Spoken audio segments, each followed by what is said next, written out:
A Igreja Presbiteriana do Brasil é fruto do trabalho da fé reformada. Ela é uma filha, ou seja, foi plantada inicialmente pela Igreja Presbiteriana norte-americana.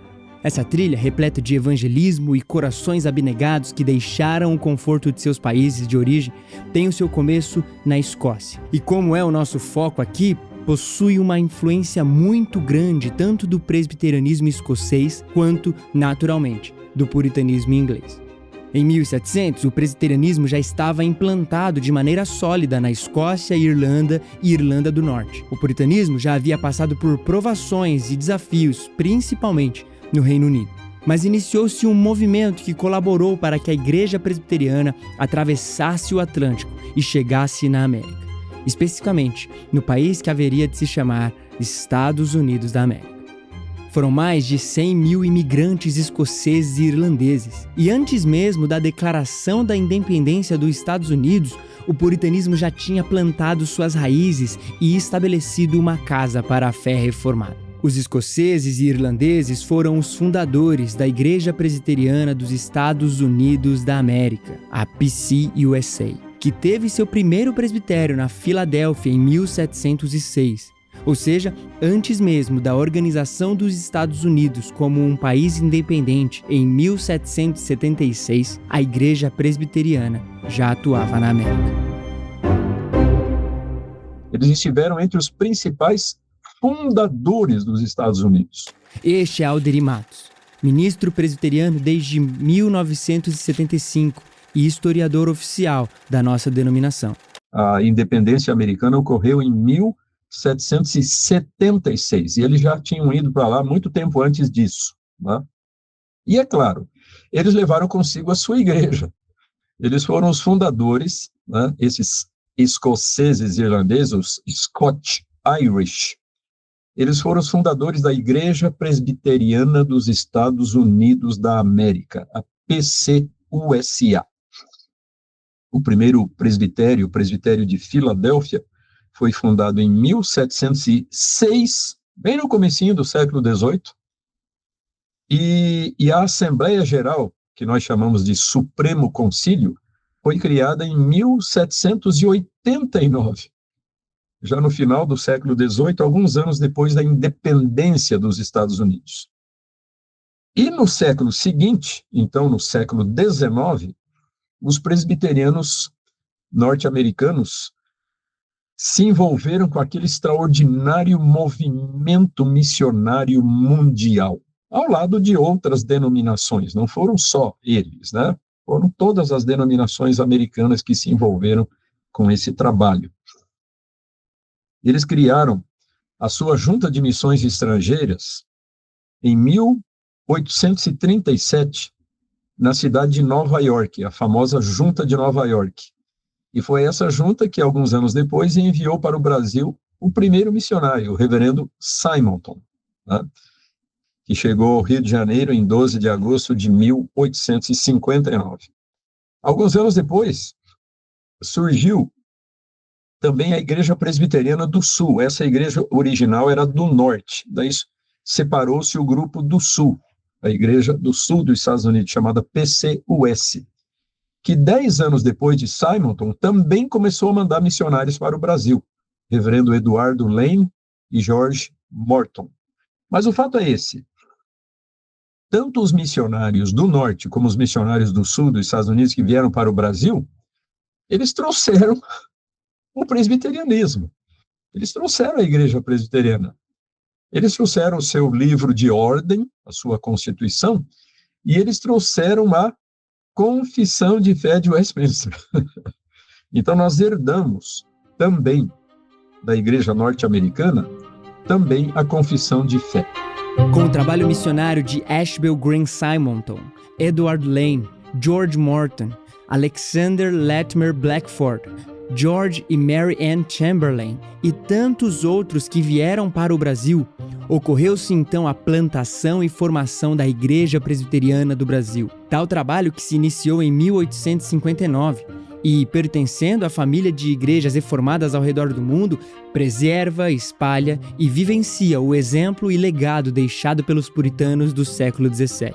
seja no procedimento, no entendimento e reverência à palavra de Deus, bem como o fervor para a pregação do Evangelho e considerar a vida toda para a glória de Deus. Nós que estamos entre as denominações presbiterianas do nosso país, recebemos naturalmente também a Confissão de Fé de Westminster como um dos documentos chamados símbolos de fé. Subscrevemos tais símbolos de fé como guias e balizas teológicas, para tanto a manutenção da unidade do pensamento e procedimento diante da palavra de Deus, quanto da educação teológica dos pastores e membros da igreja. A Confissão de Fé de Westminster, o Catecismo Maior e o Breve Catecismo se firmaram como os símbolos de fé da Igreja Presbiteriana do Brasil. Inclusive, como no próprio Estatuto da IPB se encontra registrado, a Igreja Presbiteriana do Brasil é uma federação de igrejas locais que adota como única regra de fé e prática as Escrituras Sagradas do Velho e Novo Testamento e como sistema expositivo de doutrina e prática a sua Confissão de Fé e os Catecismo Maior e Breve. Rege-se pela presente Constituição, é pessoa jurídica de acordo com as leis do Brasil, sempre representada civilmente pela sua comissão executiva e exerce o seu governo por meio de concílios e indivíduos regularmente instalados. Um símbolo de fé, portanto, ele é visto como um sistema expositivo de doutrina e prática, ou como já dito por outros aqui, uma baliza teológica. Um ponto em que se pode retornar e entender a confessionalidade diante da palavra de Deus como prova viva da doutrina, unificando a vivência e o ensino do Evangelho em sua completude. A Igreja Presbiteriana do Brasil, ela, dessa forma, se preocupa não só com a publicação desses materiais, mas com a divulgação no sentido amplo, seja indireta ou diretamente ligada com a vida da igreja local. Bem, você sabe, a Igreja Presbiteriana do Brasil é uma denominação confessional. Este é Cláudio Marra. É o atual editor da editora Cultura Cristã, pastor presbiteriano e professor de homilética no Seminário Presbiteriano José Manuel da Conceição. Claro, adotamos as confissões de fé, o que significa que nós expomos, explicamos, publicamos, mostramos, comunicamos a quem quer que seja, quem quer saber, quem estiver interessado, como é que nós entendemos as Escrituras.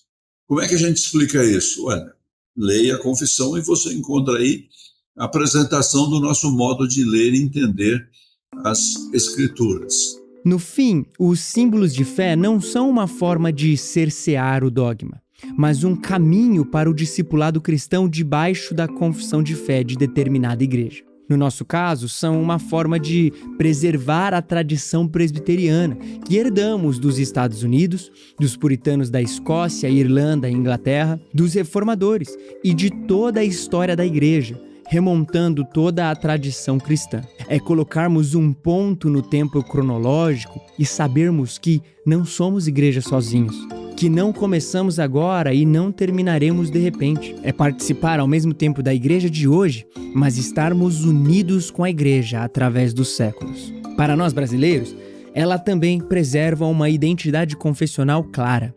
Não uma característica cultural da Europa ou do século XVII, mas uma firme convicção na palavra de Deus e um apego às doutrinas da graça que movimentam nossa vivência, o nosso saber e também o nosso coração. O reverendo John Merrill Caio foi missionário norte-americano no Brasil, um dos pioneiros e um dos grandes teólogos e formadores de pastores no início da nossa igreja. O reverendo Roster é o atual presidente da APECOM, a Agência Presbiteriana de Evangelização e Comunicação. E ele, na nota histórica, apresentando a Confissão de Fé de Westminster, ele responde da seguinte maneira: pessoas há que estranham adotar a igreja presbiteriana uma confissão de fé e catecismos como regra, quando sustenta sempre ser a Escritura sua única regra de fé e prática.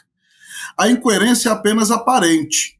A igreja presbiteriana coloca a Bíblia em primeiro lugar. É ela só que deve obrigar a consciência. Eu creio que o estudo dos documentos confessionais, eles ajudam a gente, ainda hoje, a dar uma cara a uma identidade mais clara. Heber Campos Jr. é pastor presbiteriano, professor de teologia nos seminários e no Centro de Pós-Graduação Andrew Jumper. Inclusive, você já ouviu nos episódios anteriores. Eles ajudam a gente a dizer quem nós somos através do Deus que nós apresentamos conforme esses documentos sintetizaram, a salvação conforme esses documentos sintetizaram, a Igreja de Cristo conforme esses documentos sintetizaram. Então, quando eu estou ensinando, por exemplo, o Catecismo Maior ou o Breve Catecismo de Westminster ou a Confissão de Fé de Westminster, eu estou mostrando que eles dão os contornos da minha fé e eles explicam melhor quem eu sou. Porque eu explico quem eu sou através do Deus em quem eu creio, através da igreja da qual eu faço parte, através da salvação que dá sentido à minha vida, porque eu morri e hoje quem vive é Cristo em mim. Então, como é que eu me apresento, inclusive, como indivíduo e como igreja de Cristo? Apresentando a minha fé, apresentando aquilo em que eu creio e que é a substância das minhas convicções e é o sustentáculo do meu viver, isto é, aquilo que sustenta, aquilo que dá base à minha vida. Então, eu creio que uma das vantagens de você estudar esses documentos hoje, a Confissão de Fé especificamente, é que você dá essa identidade de forma mais clara e ela não fica fluida, que é uma das marcas de identidades mais preocupantes dessa geração mais contemporânea. Seria então ousado demais dizermos que a proposta de continuarmos a olhar para a Confissão de Fé de Westminster nos ajuda a conservar a nossa noção bíblica de Deus? Ou então dizer que tal documento pode aquecer o nosso coração a realizar e incentivar com fervor missões pelo mundo, proclamando o evangelho indiscriminadamente? Ou ainda mais, tal confissão de fé pode nos fazer mais apaixonados pela Escritura Sagrada, pela convocação de Deus para adorá-lo publicamente, fazendo com que os nossos cultos sejam mais repletos da palavra de Deus, centrados em Cristo Jesus e fervorosos na comunhão e no partir do pão? Haja vista que há setores do evangelicalismo brasileiro doutrinariamente superficiais e que conservam uma noção de Deus nem sempre acorde com o que ele diz de si mesmo na Escritura. Isso também a gente percebe em muitos lugares da América Latina. Marconi é reverendo presbiteriano e você já ouviu nos episódios anteriores também. Atualmente é professor colaborador no Centro de Pós-Graduação Andrew Jumper e professor no Seminário Presbiteriano de Brasília. Sua especialidade é a história. Eu destacaria 3 benefícios de um uso adequado da confissão de fé à luz da palavra de Deus. Primeiro benefício, o caráter teocêntrico do documento. Ao ressaltar a grandeza de Deus, a confissão nos lembra que a glória dele não deve ser ofuscada por líderes, planejamentos e templos suntuosos. Então, o primeiro benefício, dentre outros que a gente poderia mencionar, é o caráter teocêntrico, isto é, a pessoa de Deus é central na confissão de fé. O segundo benefício é o biblicismo da Confissão de Fé de Westminster. O fato de fundamentar muito bem as suas sentenças, as suas afirmações, as suas colocações. Esse biblicismo, esse fundamento bíblico, nos inspira ao estudo da Escritura e a necessidade de somente justificar práticas que podem ser sustentadas à luz da própria palavra de Deus. E um terceiro benefício, eu mencionaria a precisão teológica da confissão de fé, que revela o senso de reverência e de cuidado dos seus escritores para com os assuntos da Igreja de Deus. Esse senso de reverência, esse cuidado, a meu ver, pode ser estendido ao culto, que em alguns lugares da América Latina, inclusive em nosso país, tem sido banalizado e realizado de qualquer maneira. Eu sei, tudo isso nós já explicamos e construímos antes. A igreja não começou hoje, a confissão de fé foi iniciada em um período conturbado e trouxe uma explicação sobre a Escritura como a revelação de Deus para nós e também um combate firme ao imperialismo cultural do presente.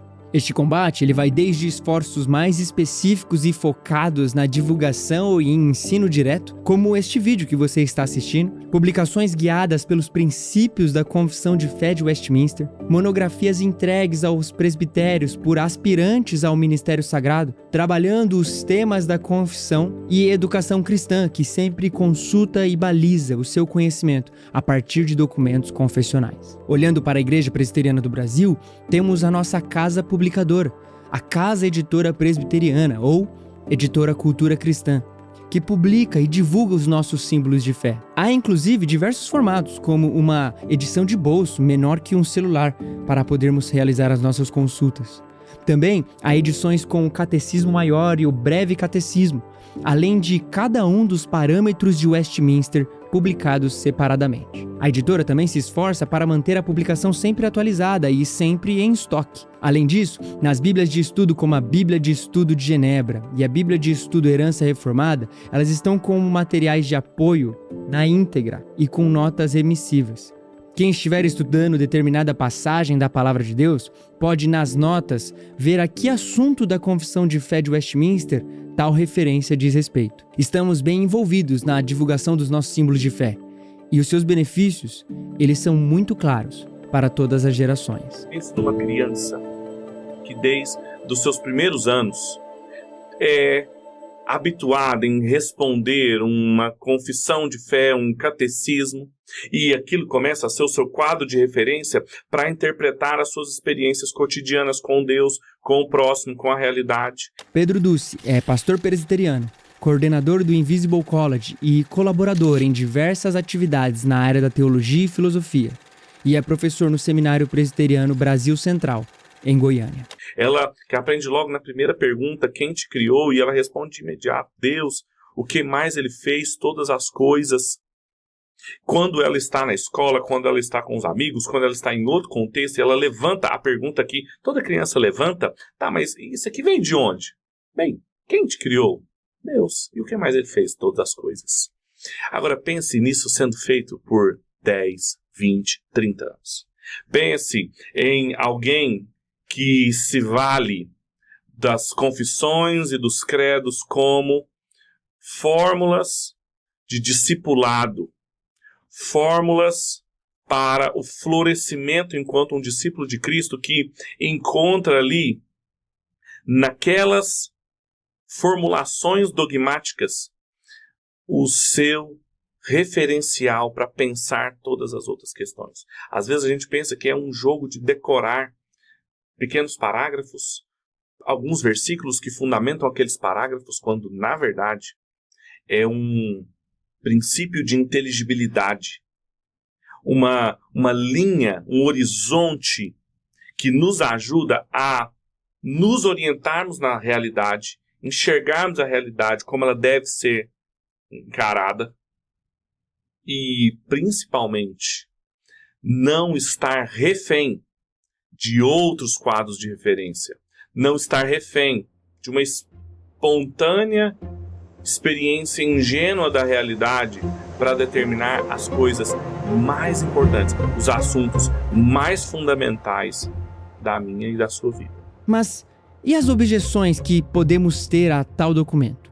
Será que é possível discordar da Confissão de Fé de Westminster? Ora, sabemos que ela não é inerrante, não é parte do cânon bíblico e é sim um exercício humano de interpretação das Escrituras. Sabemos que o texto está contextualmente distante de nós, que vivemos com outras perguntas. Diferente dos dilemas e desafios que os puritanos do século XVII e até mesmo os missionários americanos do século XIX aqui no Brasil. Será que então a forma que utilizamos tal material não deveria ser diferente de como, por exemplo, o reverendo José Manuel da Conceição, primeiro pastor brasileiro a ser ordenado, explicava e estudava a Confissão de Fé? Seria possível, talvez ao menos, modificarmos a sua linguagem para a melhor compreensão do público atualmente? E caso seja, como atualizar um documento tão importante? Eu sei que agora os seus cabelos talvez estejam em pé, mas tais perguntas são apropriadas e necessárias, e também foram antecipadas pela própria Confissão de Fé, por incrível que isso pareça. No capítulo 31, que discursa sobre os sínodos e concílios eclesiásticos visando o melhor governo e maior edificação da igreja, uma grande afirmação fez-se e ainda se faz necessária. A Confissão de Fé de Westminster, ela expressa o conteúdo da fé reformada. Se nós fizermos modificações na Confissão de Fé de Westminster, nós vamos estar modificando não só um documento, nós vamos estar modificando a fé reformada. As nossas convicções mais importantes como presbiterianos e como reformados que somos, né? Então, nós não podemos modificar, embora muita gente tenha desejado ao longo da história fazer isso, né? Deixar de lado a confissão de fé e elaborar documentos confessionais totalmente novos. Na verdade, alguns já fizeram isso, né, em outros países, né? Mas, então, no meu entendimento, né, nós devemos preservar esta antiga fé, né, essas antigas doutrinas e convicções. Por quê? Por serem bíblicas, né? Por exemplo, esse argumento da antiguidade que muitos usam é altamente problemático, né? Ah, não, temos que deixar de lado a confissão de fé porque ela já tem 380 anos, né? Ou quase 380 anos. Então, é uma coisa já muito ultrapassada.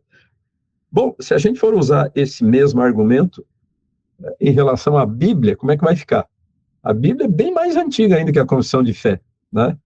Então, se a confissão de fé é ultrapassada, a Bíblia, então... é hiper ultrapassada. Vamos deixar de lado a Bíblia, né? Porque ela é antiga. Então é isso. Devemos preservar a fé. Mas eu também acho, né, essa é uma opinião pessoal minha, né? Tem muita gente na nossa igreja que não pensa assim, né? Que nós precisaríamos atualizar a linguagem da confissão de fé. Se nós fazemos isso em relação à Bíblia, nós não temos hoje a Bíblia na linguagem de hoje. Nós não temos um monte de traduções aí da Bíblia num português mais atual, diferente daquelas traduções de 50, 100 anos atrás. Se nós achamos justificável fazer isso em relação às traduções da Bíblia, né?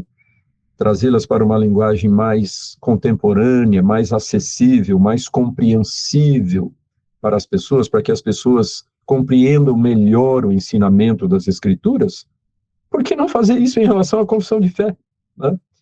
Então, eu seria totalmente favorável a uma atualização da linguagem, mas preservando o conteúdo doutrinário, né? Então, acho que isso seria perfeitamente admissível. Agora, hipoteticamente falando, caso alguma ou algumas sentenças tenham que ser objeto de discussão e possível alteração, o caminho a ser adotado em uma igreja conciliar, como a IPB, é de elencar os pontos que despertam desconforto, fundamentar o porquê eles devem ser avaliados e encaminhar a matéria ao Supremo Concílio. Cabe então ao Supremo Concílio decidir se a matéria é pertinente ou não. Se entender que sim, a Assembleia Geral nomeará uma comissão e esta apresentará oportunamente seu relatório para discussão e aprovação, ou não. Com respeito aos dispositivos que a Confissão de Fé de Westminster oferece, no seu capítulo 31, ela assinala essa possibilidade quando ela fala do poder dos sínodos e concílios. Tal capítulo diz respeito à verdadeira posição de humildade que devemos ter em relação a quaisquer decisões e concílios. Sabemos que a mão de Deus tem guiado e preservado a igreja através dos credos, confissões e direção conciliar da igreja. No entanto, devemos admitir também, de acordo com a própria Escritura, que tais concílios não possuem um peso infalível e inerrante. Não possuímos duas regras de fé e prática, apenas uma. E é por isso que a redação da própria Confissão de Fé de Westminster admite a possibilidade de sua própria falibilidade, se em algum caso estiver contrária à palavra de Deus. Em suas palavras, todos os sínodos e concílios, desde os tempos dos apóstolos, quer gerais, quer particulares, podem errar, e muitos têm errado. Eles, portanto, não devem constituir regra de fé e prática, mas podem ser usados como auxílio em uma e outra coisa. É também princípio fundamental da Igreja Presbiteriana que toda autoridade eclesiástica é ministerial e declarativa. que todas as decisões dos concílios devem harmonizar-se com a revelação divina. A consciência não se deve sujeitar a essas decisões se forem contrárias à palavra de Deus. Ainda outro princípio da mesma igreja é que os concílios, sendo de homens falíveis, podem errar e muitas vezes têm errado. Suas decisões, portanto, não podem ser recebidas como regra absoluta e primária de fé e prática. Servem somente para ajudar na crença ou conduta que se deve adotar. O supremo juiz de todas as controvérsias em matéria religiosa, como diz o capítulo 1 da Confissão de Fé, é o Espírito Santo falando na e pelas Escrituras. Portanto, pois, devem-se julgar toda e qualquer decisões de concílios e toda e qualquer doutrina ensinada por homens pelo crivo da palavra de Deus. Admitir-se a falibilidade de concílios não é depreciar a autoridade da confissão de fé e dos catecismos, para aqueles que de livre vontade os aceitem. Admitindo tal, a Igreja somente declara que depende do autor da Escritura e recebe a direção do seu Espírito Santo na interpretação da palavra e nas formas de aplicar suas doutrinas. A confissão de fé, ela é um documento tão complexo, tão rico, tão duradouro, que ela não precisa ser atualizada. Ela não é infalível, ela não é inerrante, ela não é inspirada como a Escritura Sagrada. Mas o fato dela beber na Escritura Sagrada, nessa fonte santa, e nos dar essa orientação na caminhada do estudo da palavra, do conhecimento doutrinário dela. Este é Leonardo Sayun, um dos pastores que integra a Junta de Educação Teológica da Igreja Presbiteriana do Brasil. É atualmente pastor presbiteriano em Brasília e exerce o cargo de presidente na JET. Antes de voltarmos para a sua fala, um pouco da descrição do que é a Junta de Educação Teológica, segundo o site da IPB, se faz necessário. A Junta de Educação Teológica, JET, é responsável por supervisionar e administrar qualquer movimentação na área de ensino teológico e religioso da IPB, e ainda criar, colocar em funcionamento e supervisionar cursos de extensão acadêmica, mestrado e doutorado teológico, e integrá-los a um dos seminários da IPB.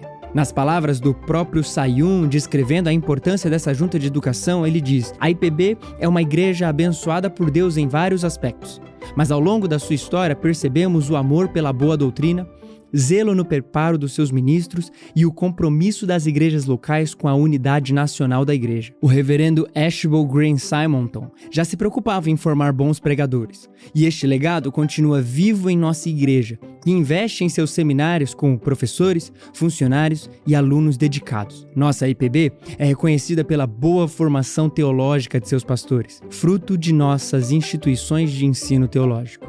Que nossas igrejas continuem enviando novos alunos para nossos seminários e que possamos continuar colhendo os frutos dessa missão. A importância da doutrina e de uma seriedade no tratamento dos documentos é visível aqui. Continuamos sempre a nos importar sim com o nosso contexto, mas jamais desconectados de nossas raízes e tradições. A Confissão de Fé de Westminster é um documento provado e testado pelo tempo. Ela já vence essa necessidade de atualização, porque ela vai ser sempre atual, porque você vai sempre encontrar ali os princípios mais elementares da Escritura Sagrada, que é aquilo que jamais vai necessitar de atualização.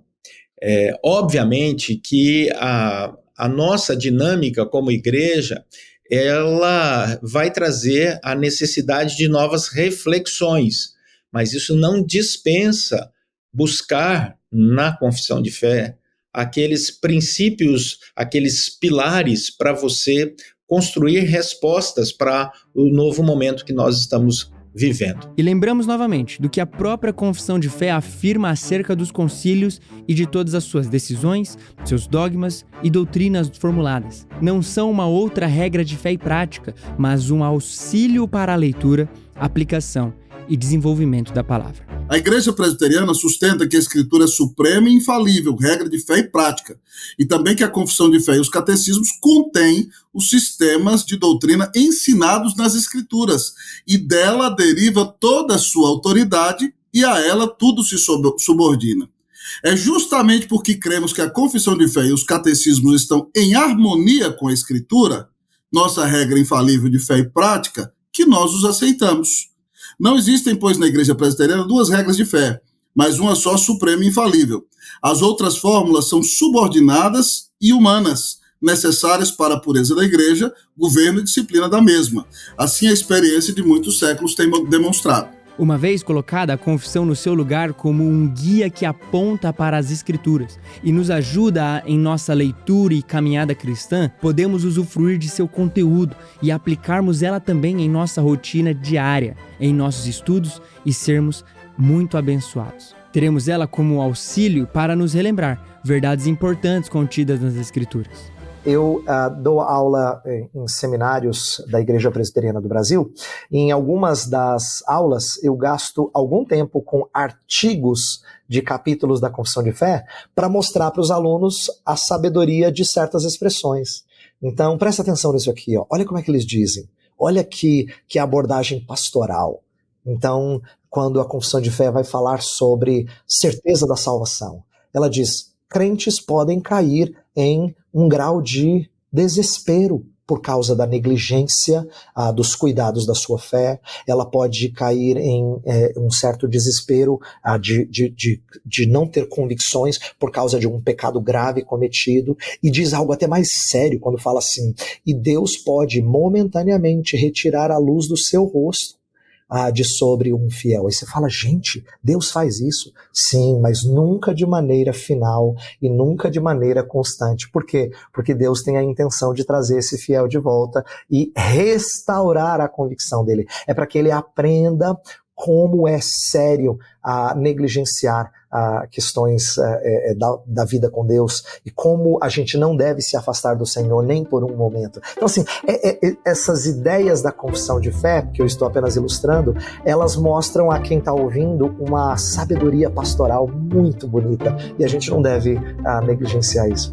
Quando utilizamos a linguagem de documentos, sínodos e concílios, a nossa mente automaticamente imagina um cenário engessado, impessoal e talvez nem um pouco acolhedor. Além de tudo que falamos, é difícil mostrarmos o impacto que as confissões de fé exercem na vida pessoal de um cristão que entra em contato com ela. Talvez para você que nos assiste, este cenário onde realmente utilizamos os símbolos de fé para o auxílio em nossa peregrinação, em nosso dia a dia, pareça algo distante. Talvez o impacto que essa prática tem não esteja tão clara assim. Parece, como já falamos anteriormente, que esse tipo de documento retira a espontaneidade da nossa adoração e devoção.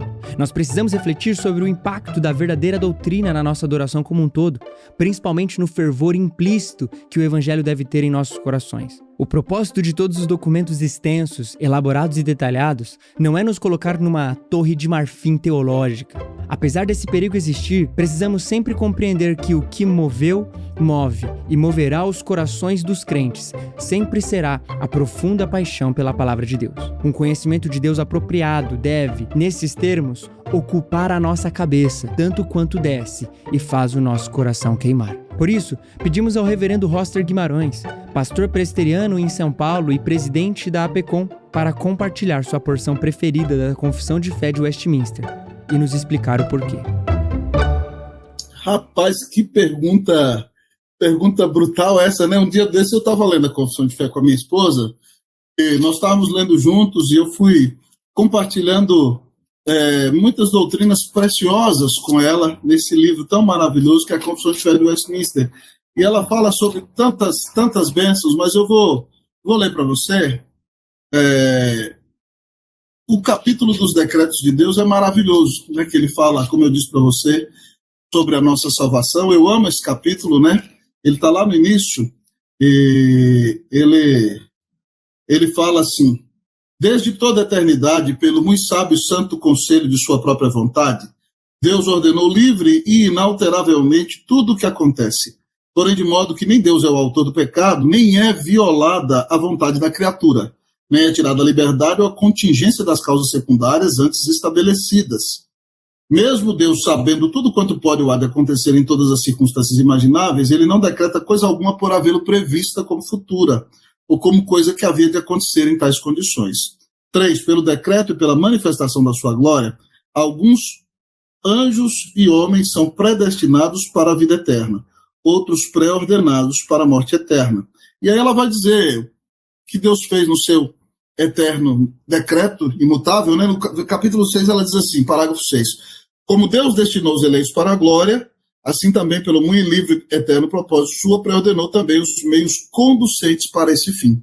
Então ele diz, Deus nos predestinou e predestinou tudo aquilo que vai nos trazer a salvação, né? E ele vai falar aqui, os que, portanto, são eleitos, achando-se caídos em Adão, são remidos por Cristo. São eficazmente chamados para a fé em Cristo, pelo seu Espírito que opera no tempo devido. Eu acho que esse parágrafo resume quase toda a confissão. E por isso eles são justificados, um capítulo da confissão, adotados, outro capítulo, santificados e guardados pelo seu poder por meio da fé salvadora. Além dos eleitos, não há nenhum outro que seja remido por Cristo, eficazmente chamado, justificado, adotado, santificado e salvo. Eu gosto desse capítulo, porque eu sei que o meu Deus é soberano. E a salvação que ele me deu, eu nunca vou poder perdê-la. Ela jamais vai mudar. Hein? Eu sou de Jesus e ninguém me arrebata da mão dele. Pela sua graça eu faço parte do povo de Deus. É o Deus soberano que garante a minha salvação. Que por causa do seu amor soberano, ele me abençoa nesse mundo e vai me dar a bênção de estar com ele na eternidade. Realmente, na confissão de fé, aprendemos sobre a vocação eficaz, sobre a doutrina da igreja, a seriedade do culto, sobre a ordem da salvação e também sobre a distância entre o Criador e a criatura, sobre a providência divina debaixo da soberania de Deus, sobre a Trindade e também sobre o único mediador, que é Cristo Jesus. É uma sistematização da fé que arrebata o nosso coração e aponta para Deus e não para o imaginário humano. Aprendemos a primeiro examinar as Escrituras e depois escrevermos as análises. É este legado que deve permanecer e nos fazer preservar no compromisso de perpetuar e ensinar tais doutrinas. Não deve ser algo que nos deixe paralisados no tempo, mas que nos motive a sempre estarmos prontos para ser presença fiel do reino de Deus, vivendo no amor de Deus, preservando na doutrina dos apóstolos, na comunhão dos santos, no partir do pão e proclamando o evangelho a toda criatura com reverência e fervor. Sim, isso deve queimar em nosso coração, pois é a própria palavra que nos revela tais coisas. Não são doutrinas retiradas de outra fonte, senão da própria revelação de Deus. No fim, a confissão de fé pode nos ensinar muitas coisas mais. E poderíamos ainda discorrer sobre cada um dos aspectos, capítulos, doutrinas e provas bíblicas que foram elaboradas pelos puritanos de Westminster. Mas sempre o que ficará muito claro em nossa proclamação é que todo esse exercício nos lança a entender mais sobre o Deus da Escritura, dobrando o nosso coração na Escritura de Deus. Há um só Deus vivo e verdadeiro, o qual é infinito em seu ser e perfeições. Ele é um Espírito puríssimo, invisível, sem corpo, membros ou paixões. Ele é imutável, imenso, eterno, incompreensível, onipotente, onisciente, santíssimo, completamente livre e absoluto, fazendo tudo para a sua própria glória e segundo o conselho da sua própria vontade, que é reta e imutável. É cheio de amor, é gracioso, misericordioso, longânimo, muito bondoso e verdadeiro remunerador dos que o buscam, e contudo, justíssimo e terrível em seus juízos, pois odeia todo o pecado. De modo algum terá por inocente o culpado. Deus tem em si mesmo e de si mesmo toda a vida, glória, bondade e bem-aventurança. Ele é todo suficiente em si e para si, pois não precisa das criaturas que trouxe à existência. Não deriva delas glória alguma, mas somente manifesta a sua glória nelas, por elas, para elas e sobre elas. Ele é a única origem de todo o ser. Dele, por ele e para ele são todas as coisas. E sobre elas tem ele soberano domínio, para fazer com elas, para elas e sobre elas, tudo quanto quiser.